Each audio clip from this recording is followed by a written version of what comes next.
Morning. I'm going to use as a subject today John 6, 1 through 13. And it states that sometime after this, Jesus crossed to the far shore of the Sea of Galilee. And a great crowd of people followed him because they saw the miraculous signs he had performed on the sick. Then Jesus went up to the hillside and sat down with his disciples. The Jewish Passover feast was near.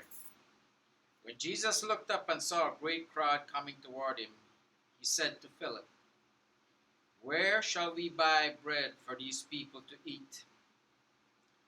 He asked this only to test him, for he was already had in mind what he was going to do.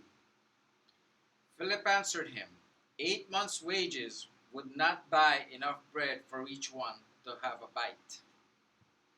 Another of his disciples, Andrew, Simon Peter's brother, spoke up. "Here is a boy with 5 small barley loaves and 2 small fish. But how far will they go among so many?" Jesus said, "Have the people sit down." There was plenty of grass in that place, and the men sat down, about 5,000 of them. Jesus then took the loaves, gave thanks, and distributed to those who were seated as much as they wanted. He did the same with the fish. When they had all had enough to eat, he said to his disciples, "Gather the pieces that are left over. Let nothing be wasted." So they gathered them and filled the 12 baskets with the pieces of the 5 barley loaves left over by those who had eaten. Folks, we're seeing another example of God's work in grace as far as humans are concerned. Always providing. See, Jesus or God they're not like us. It says we wait till our resources are pitifully meager or ran out before something is done. Right? It says God's unimaginable abundance comes into play when that happens. I mean, does God not promise us that he will provide all our need? Not our wants, our need. He provides all that. And we see an example again of Jesus providing for the people.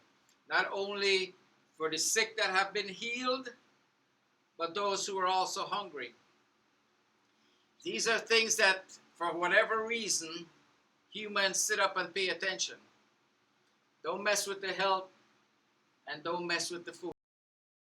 These people were really, really worried about what were we going to eat. It says 5,000 men. That 5,000 did not include women and children. So we're talking about an even bigger number.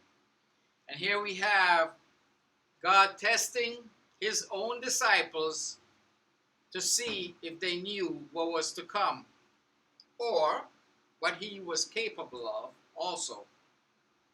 Because he tested them by asking them,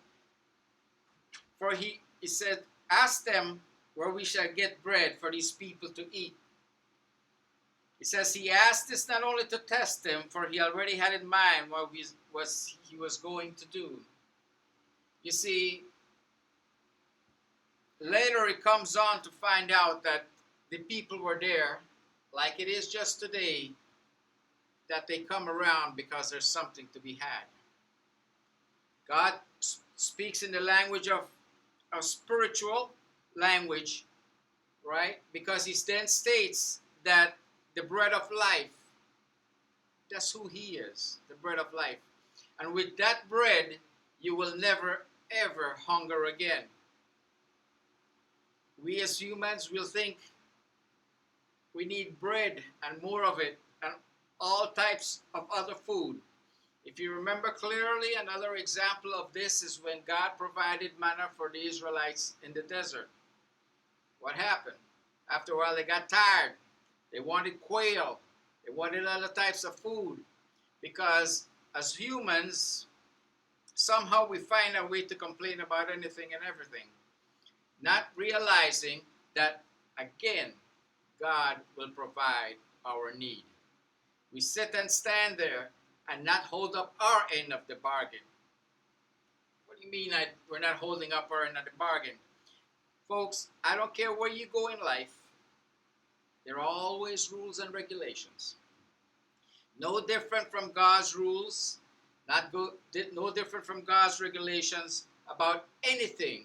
You go to the hospital, you got to fill out paperwork. There's rules and regulations, right? There's a procedure for doctors to go through. There's rules and regulations. So I don't care what you do in life, there's rules and regulations.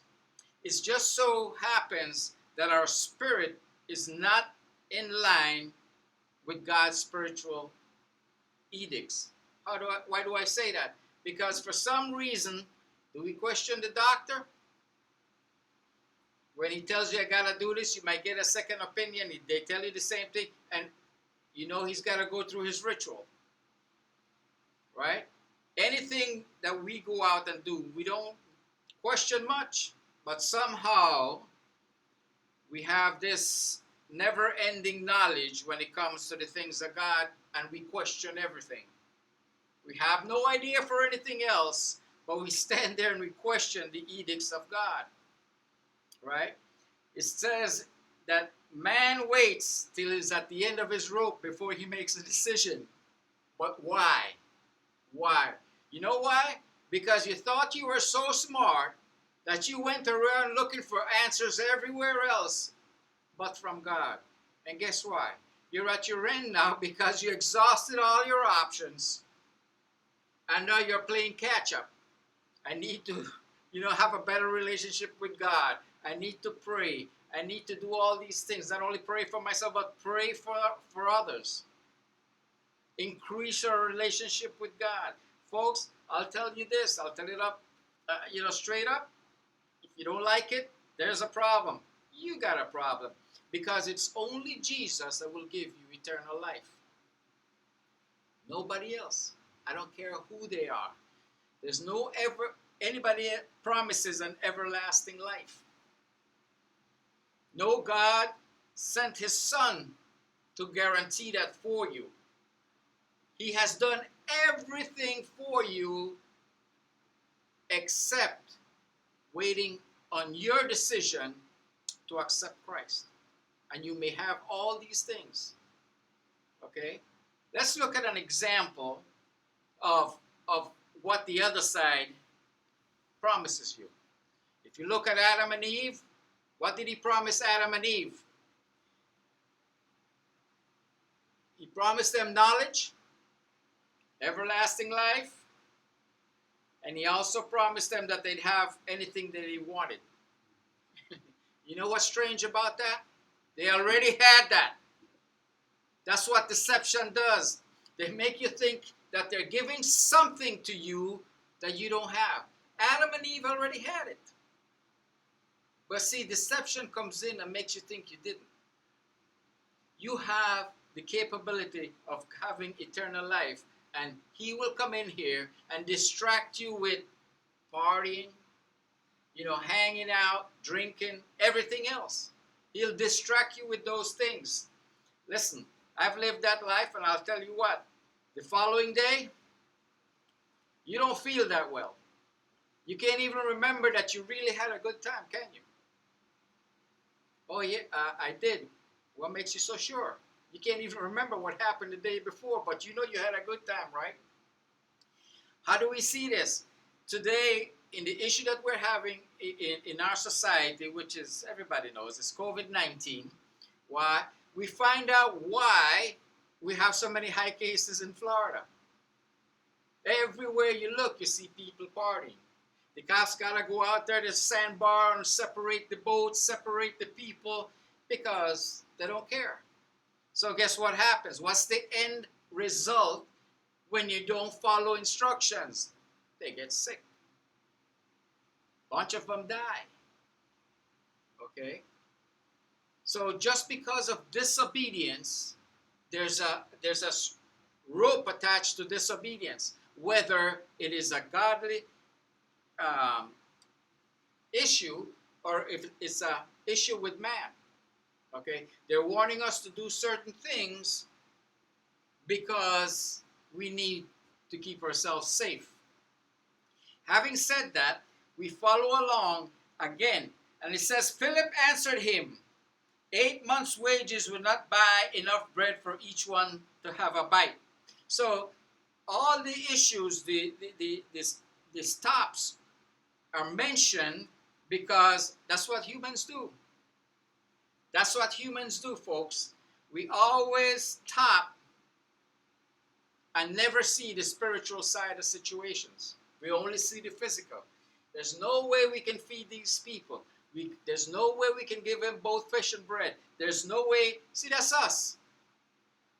That's us because we only deal with the physical. God deals with the spiritual. He sees and knows things that are beyond our understanding. And that's why he gives us edicts, rules, guidelines. You see, and because of all that, it's only to help us. It's only to help us. And because of this, we understand that, listen, coming to Jesus is a decision that we each have to make. I cannot do it for you. Neither can your mother do it for you. The only people that get grandfathered in are your kids until the point where they're responsible for themselves. And then I just told my son that day before yesterday. I said, son, I will always instruct you when you're in my household. The day you leave my household, you're on your own. And the reason is that now he's an adult. And because of that, he will have to answer for his actions. Happens all the time. Does the county that you live in have laws? I know you break laws and you don't get caught, like, driving 75 in a 55-mile-an-hour zone. You don't get caught. And you do it several times and you don't get caught. You're getting away with it. But the day you do, you're extremely annoyed because it's a $320 ticket. Who do you have to blame for that? Where do you stand in knowing that you got to do things by the book? This book. Okay? We must always believe that God has our back. People, I hear this argument all the time. They says, yeah, but he's stopping all the fun. What fun? Think about it. Don't sleep around. If you get sick, tell me about all the fun you had. Okay? Because I know people that are sick. They're not having any fun now. Why is that? God gives us this to make our lives better. We think in our minds that we know what's better for us. And then we fall into that situation where everything's out of our control. It's out of our hands. And then when you paint yourself into a corner, what are you going to do? What are you going to do? You could have had a better life. Listen, I'm not saying that the Christian life has no issues whatsoever. You got to remember that you're still a card-carrying member of the human race. Things are going to happen, okay? In your control, because sometimes it's not our fault that these things happen. You could be going down the road and somebody T-bones you. You had nothing to do with that. I understand that point, okay? But the issue is that in the case of your spirituality, okay, there's only one book. There's only one set of rules. There's only one set of regulations. And all this is designed for you. Imagine that. All these books were written to do what? To encourage you, to save you, to make you get along and go along in your life. Not only for you, but your family and your friends. Folks, let me say this. There's never a time that you can ever or should ever have a life away from God. And the reason is, you're talking to a guy who's lived both sides of the, walked both sides of the line. All right? And I can honestly tell you, not because this is what I'm supposed to say, because I'm I'm honestly a free thinker. And I'll tell you this, and I'll tell you this, that this has been the better choice. This has been the better choice. I know in my case that I've had examples. I've been healed when nothing could heal me. Okay? I know for a fact because when it happened like that. I went to bed, I prayed for myself, I woke up, I was healed. Okay? And this is what I'm saying, that when we come with God, folks, we have somebody that's always got our back. He's there for us. All right? He never, ever abandons us. Whatever the result is, we're never, ever on our own walking in our own footsteps.